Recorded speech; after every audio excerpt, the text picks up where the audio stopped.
Craft ইনস্ট্রাক্টরদের রিটের পরিপ্রেক্ষিতে দেওয়া হাইকোর্টের রায় বাতিলের দাবি জানিয়েছে পলিটেকনিকের শিক্ষার্থীরা। রবিবার হাইকোর্টের সামনে অবস্থান নিয়ে তারা আরও জানায়, আপিল বিভাগ রায়টি বাতিলের পরিবর্তে শুনানির নতুন তারিখ নির্ধারণ করায় হতাশ কারিগরি ছাত্র সমাজ।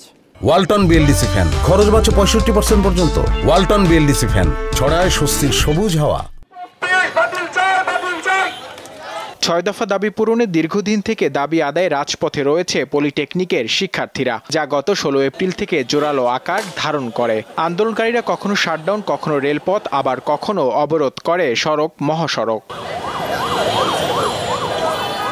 আন্দোলনকারীরা বলছেন ৩ দফা দাবির মধ্যে রয়েছে জুনিয়র ইন্সট্রাক্টর পদে ক্রাফট ইন্সট্রাক্টরদের অবৈধ পদোন্নতির রায় হাইকোর্ট থেকে বাতিল সহ ২০২১ সালের ক্রাফট ইন্সট্রাক্টরদের নিয়োগ বাতিলের দাবি জানান তারা।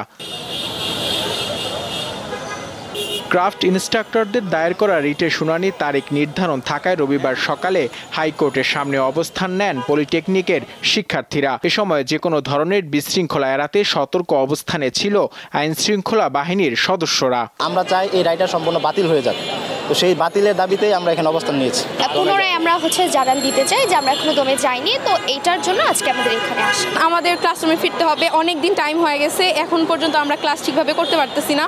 রিটের শুনানি শেষে আন্দোলনকারীদের ব্রিফিং করেন শিক্ষার্থীদের প্রতিনিধিরা। আজকে মামলা নিষ্পত্তি হওয়ার পথে ছিল, তখন 10 জন আইনজীবী সুপারিশ করে পরবর্তী শুনানির ডেট চেয়ে বসে আমাদের জাস্টিসের কাছে।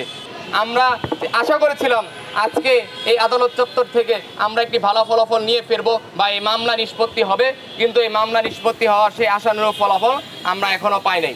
তারা যদি 16তম গ্রেডের 15তম গ্রেডের কর্মচারী হয়ে থাকে, তারা এত বড় একটা মামলা কিভাবে পরিচালনা করছে, এটা আমাদেরকে প্রশ্নের সম্মুখীন করছে। দাবি না মানলে শীঘ্রই নতুন কর্মসূচি দেওয়া হবে জানিয়ে হাইকোর্ট প্রাঙ্গণ ছাড়েন পলিটেকনিকের শিক্ষার্থীরা। নূর আলম, দীপ্ত সংবাদ, ঢাকা।